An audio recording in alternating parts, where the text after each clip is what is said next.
So, thank you very much for the nice introduction. I have to say that I do not know whether my talk fits into this workshop because it's not on financial markets, but perhaps has to deal with the outcome of the financial markets. It's unemployment is, and I would like to stress the fact of youth unemployment. The second thing I have to say that I cannot sing. But I would like to, but sorry. But I'm only playing the bass guitar in a rock band of professors. By the way, the band leader sitting over there is Jürgen Jager. He's a singer, by the way.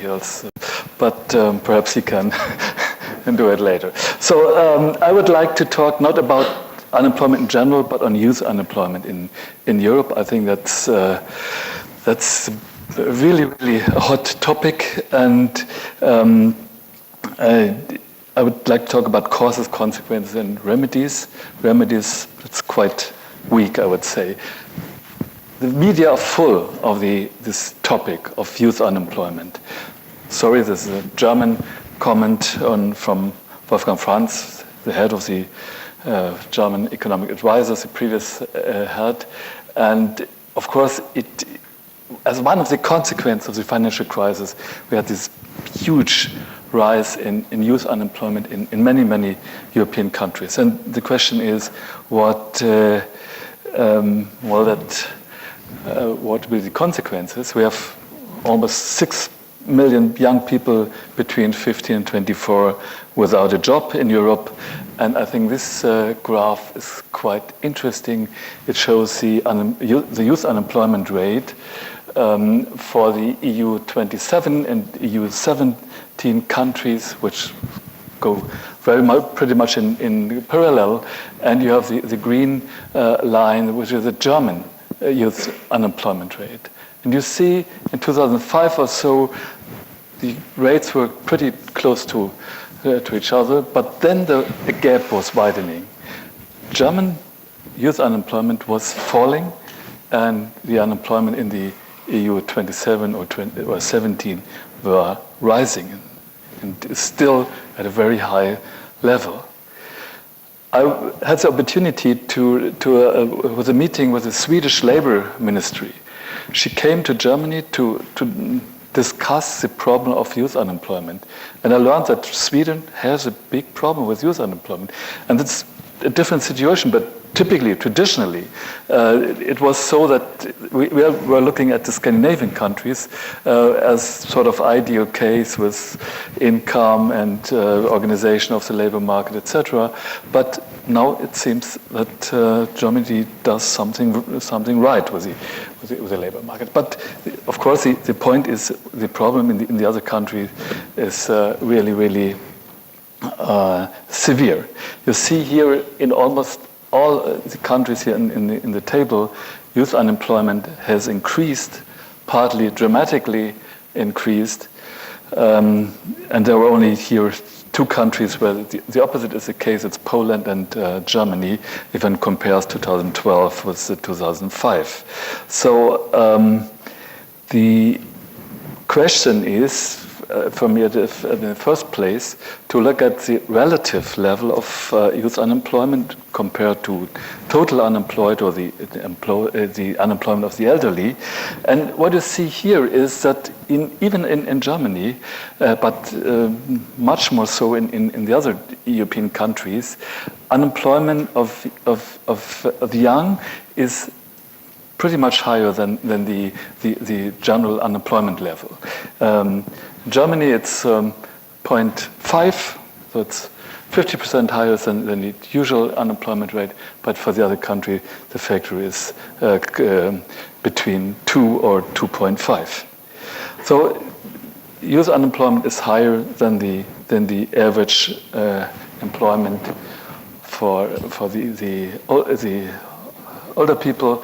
And here you have it for all the European countries, and the baseline is the unity level, and you see it's everywhere above unity, so the youth unemployment is higher. And for most of the country, this relation is increasing. So the young people are they suffer from the crisis in a special way. So the phenomenon is there. This is a first conclusion. The young adults are markedly more affected than prime age workers, also in Germany, and we see this relatively favorable situation in Germany. Of course, the question is, what are the reasons behind that? And I would like to give you some ideas on that. But in general, why is youth unemployment higher than, say, the prime age unemployment, or the unemployment of prime age workers? And I would like to say more, there are 4 reasons perhaps one can cite here. The first one is, one can argue it's the lower productivity of young workers because of lower professional experience, lower tenure within the firm, and we know that experience and tenure are very strong factors that lead to higher wages. And if the wage structure is inflexible, and then the young people do not have this experience or tenure, then there are lower hiring chances for the young workers, and they will suffer from higher unemployment. Second reason, there might be age-specific search and employment patterns. Young people are typically more flexible. They are changing jobs more often than older people. They have higher friction, and so frictional unemployment could be higher for young people. And of course, if someone is at the beginning of his or her professional career, then there might be a longer search unemployment to get the right match between the worker and the job. Third one, or I think the first 2 points are not related to the crisis, but perhaps the third one is. And the third one is about insider-outsider behavior. If it's so that prime age workers in say, good times bargain for higher wages, then in upswing, the chances of those who are not employed are not so good, because the positive shock is absorbed by high wages of the incumbent workforce and not by the outsiders. So it's a hurdle for insiders to get into the labor market, and the outsiders are typically the young people.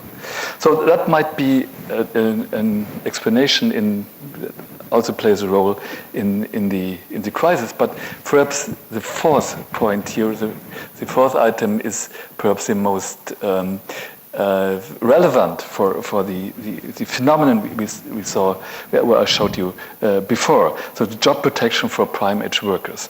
That means that in case of crisis or layoffs, then there's typically a reverse seniority, and the young people are laid off first. Many reasons for that, but of course, perhaps there's a relationship to the first point, that perhaps they have lower productivity because of lower experience, but there might be also social reasons, etc., etc. So job protection for the prime age workers, that might be a main factor. So the young bear the main burden in case of adverse macroeconomic shocks. I think this is one of the conclusions one can draw from these arguments. If one looks at specific factors for youth unemployment, I would say Europe wide, one can identify risk factors that play a role for youth unemployment. These are micro variables, so to speak, and typical candidates. Educational factors, so low education is a risk factor for youth unemployment. If you are a foreigner, then your chance to become unemployed is higher, and for actual or potential labor market experience is a point. In some countries, also gender plays a role, but not in all. There are, on the macro side, there are strong influence on the business cycle, of course, on the youth unemployment. So GDP growth, I will show you in a minute that there's really a strong relationship between youth unemployment and GDP growth. There might be influence of institutional settings. So one of the factors that is mentioned why Germany is relatively doing well with respect to youth unemployment is the dual educational system. So a system that of vocational training that combines the practical work within the firm with theoretical education at school, at the public school. This system, which is oriented at professional systems, seems to work quite well to integrate young people into the labor market. But I would like to warn that some observers say, let's take the German system and try to implement it in, say, in Spain or Greece or so.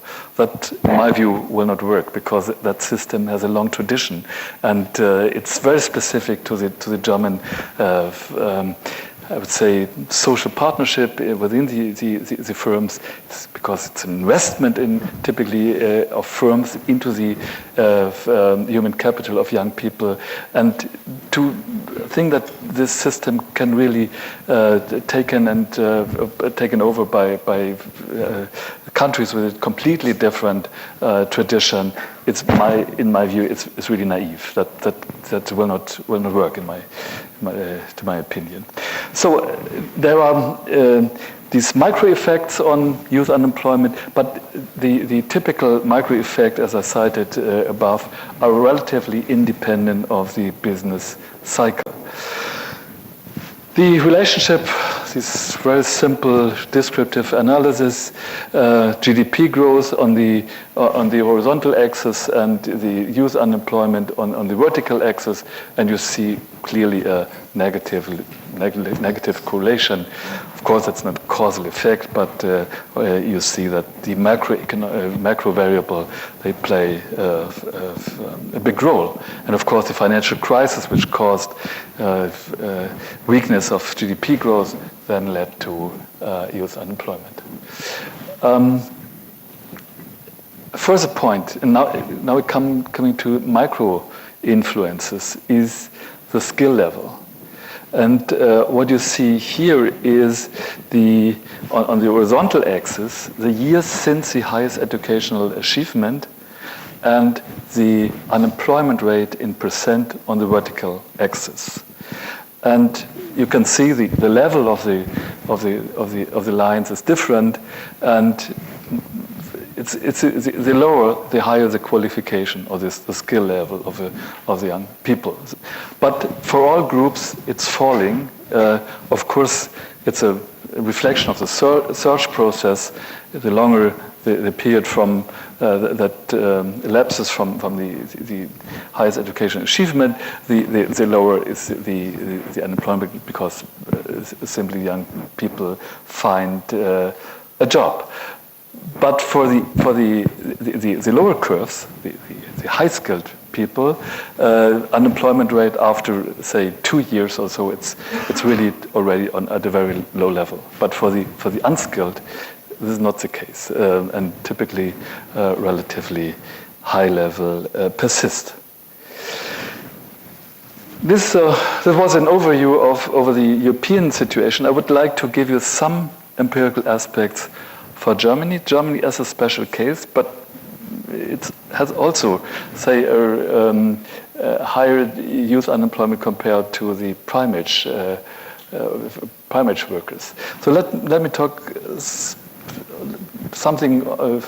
let me give you some evidence for the German case, and I would like to pose two questions in the first place. The first question is how earnings of young workers develop relative to prime age workers, so the wage dimension. I've talked about the unemployment dimension, but the wage dimension is also interesting. And I think there's an interesting phenomenon in this case. And the second one is the stability of employment of young workers. Does it change over time? Is it so that young workers have longer or shorter average spells of employment during their first period at the labor market, or it's the other way around? So I would like to give you, and we at our institute, I have to say, we have really, really good data. And by the way, everybody who likes to do empirical work on the labor market is hardly invited. We have a research data center at the institute, and we like to have guest researchers there, and it works quite well. So the data are really very nice, because the Social Security data for Germany goes back to 1975. On a daily basis, we have the wages, we have the employment spells, we have education, we can combine the data with our establishment panel. We have other surveys that can be combined with data. So really, really quite a nice data situation. We can do a lot of empirical work on that. And I will show you two examples of that. So what is the earnings of young workers compared to, say, older workers? And you have on the horizontal axis, you have the lapse of time from 1984 to 2009 here.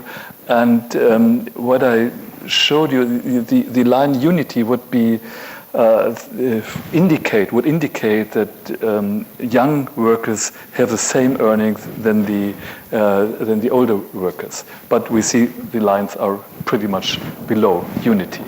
And here the blue line is the relationship of workers of age 20 compared to the earnings of workers of age 30, and you see it was something like 0.85, but then around the mid-1990s, it started to decrease, and it's now something like 0.75. So it has reduced. The earnings of young people, age 20, have fallen relative to the earnings of the same qualification. By the way, it's control for qualification. It has fallen, and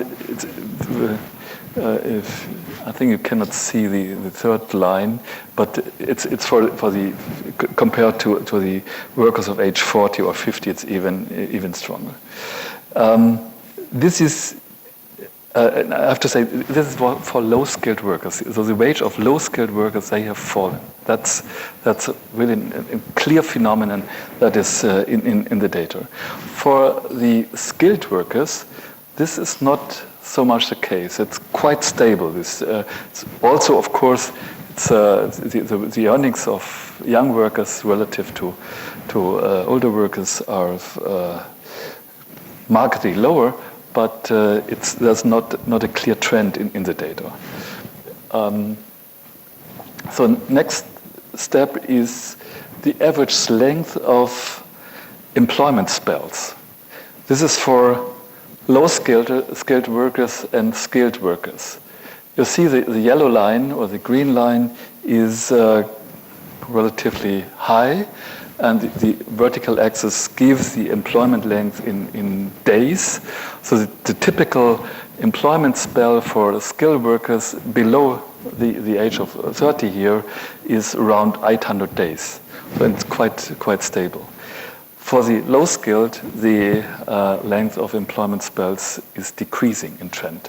And it starts, here's, it's not the time axis, it's the birth cohorts.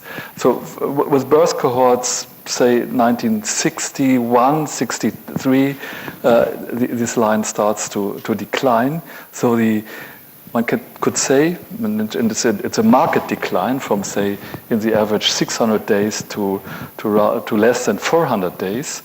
That means that there is more mobility in this group of the low-skilled workers, or one could argue that's more precarious employment in this group.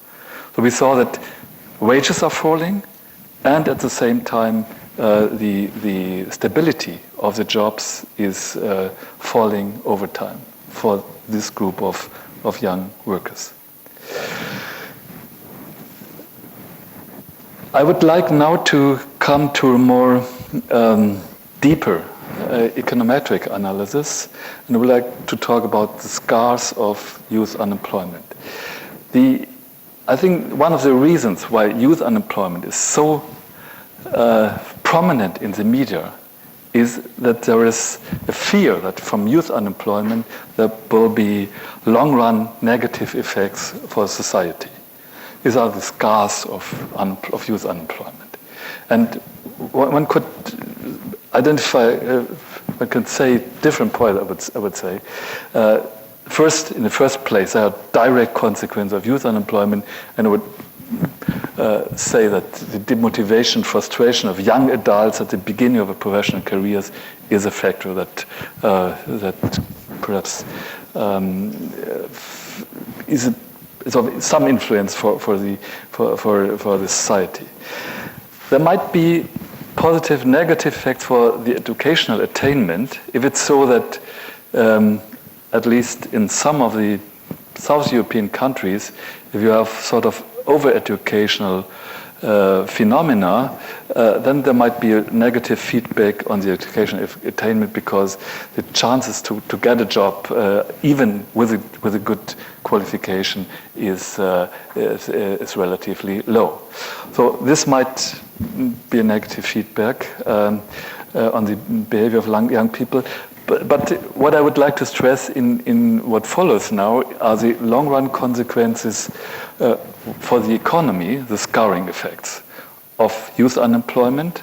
And I think the last item here, it's more or less for sociologists to deal with the social erosion of youth unemployment. I think that's also a factor that should be taken into account.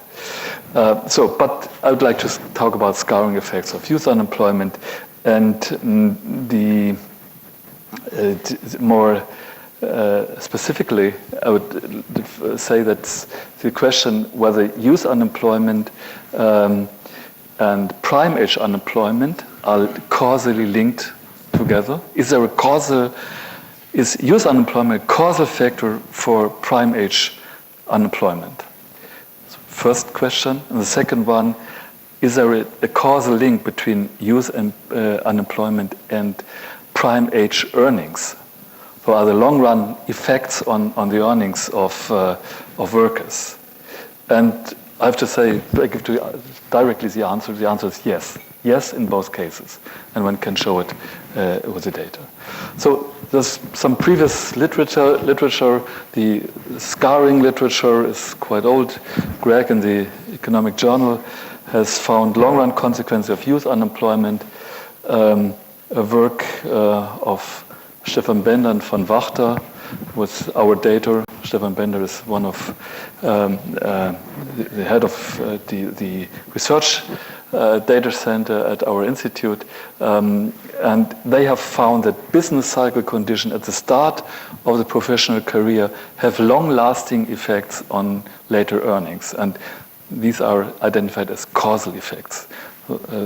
Instrumental variable technique was used in this context. And two PhD students of mine, Schmidt and Umkehrer, they have written a paper on the scars of youth unemployment, of course. The early unemployment causes a marked increase of unemployment in the prime age period. I would like to talk about the first thing on the causal effect on prime age unemployment. So according to this paper by Schmidt and Umkehrer, what they defined as youth unemployment is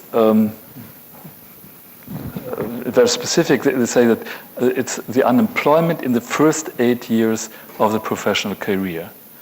So it's not perhaps it's not the usual definition of youth unemployment, but I think it's a workable definition in what they are looking for. So the first 8 years are taken as the first period, and they simply count the number of unemployment days during this period for the individuals. And prime age unemployment is the unemployment in the year 9 to 24, so in the 16-year period after the first years. And same, the days of unemployment are counted in our data source. We use the Integrierte Erwerbsbiografie, which is our basic data set, which allows these kind of empirical studies.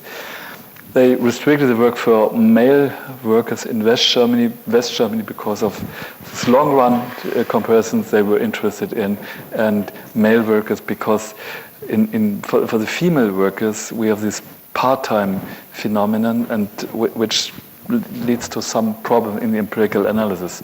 But perhaps it's not necessary, and there will be also extension of that work in the future. But they looked then at young people that started their working life in 1978 to 1980, just before the second oil price crisis, which was really a severe recession in the German case. So one can look at the scars of that effect on these cohorts that enter the labor market at that time. What's interesting is that the youth unemployment is heavily concentrated.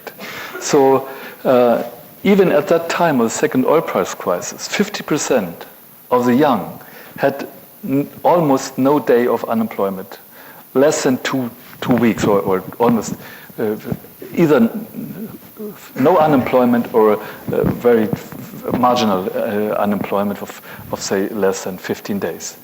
The average prime age unemployment of this group, who had almost no unemployment during the first 8 years, is 115 days in this 16-year-old period after the first 8 years. By contrast, the 10% of persons with the longest duration of, say, youth unemployment, they had more than 615 days of unemployment in the first 8 years. The average prime age unemployment of this group was 2.6 years. So much higher than in the other group. Of course, that does not mean anything, but there's a descriptive, first descriptive indicator that there might be a relation between the unemployment in the first period and unemployment in the, say, in the prime age period. So at the individual level, persons with a high youth unemployment have a high risk of becoming unemployed later on, and they also have longer unemployment spells in the prime age period. Of course, if one uses a simple regression technique, OLS estimates, for finding the relationship here, that could be misleading. OLS estimates might be biased because of mobility effects, initial sorting, so young people that are perhaps are bad risk for the labor market sort themselves into bad firms, and which means that they have lower human capital, and which is then in causal link to further unemployment.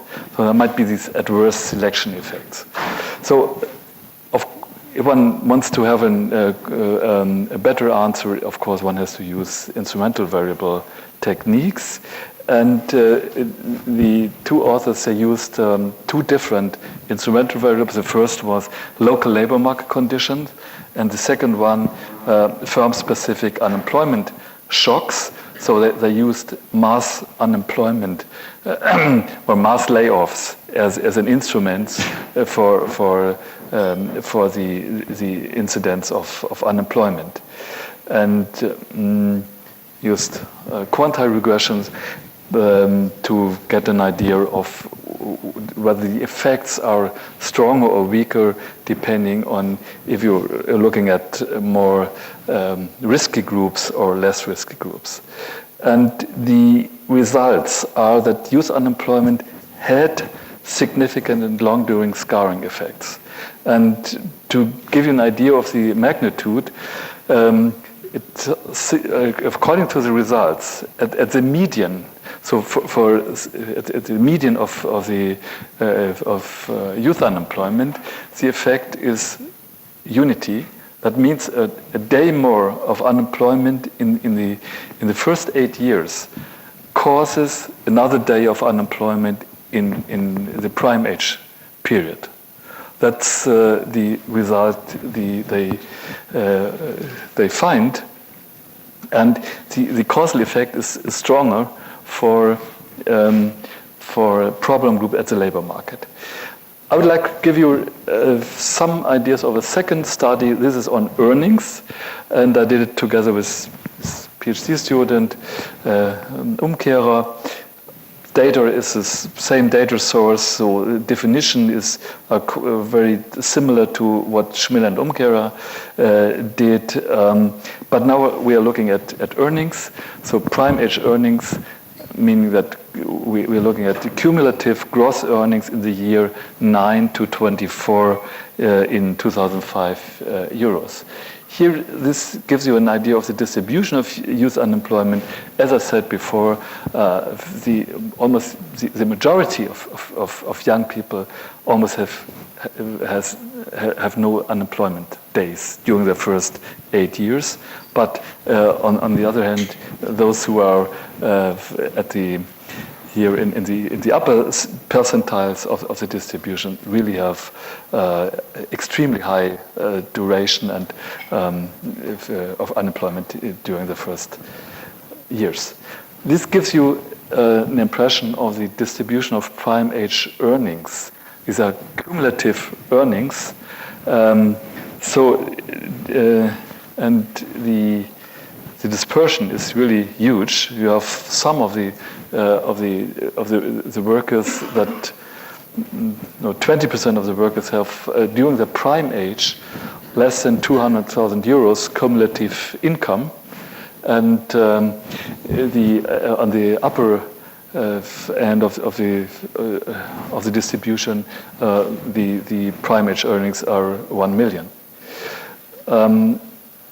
Here, the table gives you some descriptive results for the different parts of the distribution. I think I have not the time to go into detail, but what you see really, the average cumulative earnings are declining a lot with higher youth unemployment.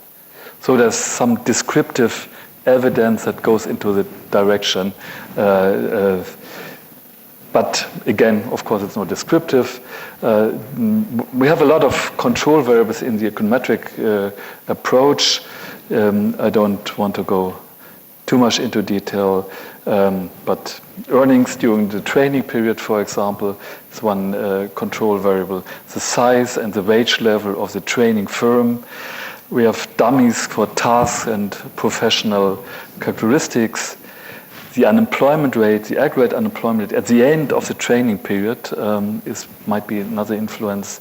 And we have, in the econometric approach, fixed effects for cohorts, for sectors or industries, and regions. And regions here means not 3 regions at a very a small district level. You see the data set is really big. We have between 700 and 800,000 observations. And here are the OLS results. And perhaps the most important effect is the youth unemployment effect. And you have it's a semi-elasticity, and we have values around -10 times, it has to be multiplied by, it's wrong, 10 to the power of -4. So if you, what does it mean? Let me give you an an idea of the size of the effect. This means that one standard deviation of youth unemployment, it's around 330 days, means minus 30 log % in earnings in the prime age period, or if it's calculated in normal percent, it's around a quarter, 26% reduction in earnings. And these are OLS results, and if we are using the instrumental variable techniques, we are using as an instrument the shutdown of the firm after the training period. It works quite well. We can find this a strong instrument, and we can show that the general result survives these instrumenting. I cannot go into detail of this table. These are the instrumental variable results, but just for this is the last slide. This gives you results of the instrumental variable quanti-regressions, and what you see here is that the earnings effect depends on the position within the distribution, those with the low income have a much higher relative effect or scarring effect than those who are at the top of the distribution. So that the scars are deeper, so to speak, for the risk group at the labor market. That's the point here. I think I'm skipping the conclusion because I would like to have some of the discussion. Thank you. Thank you.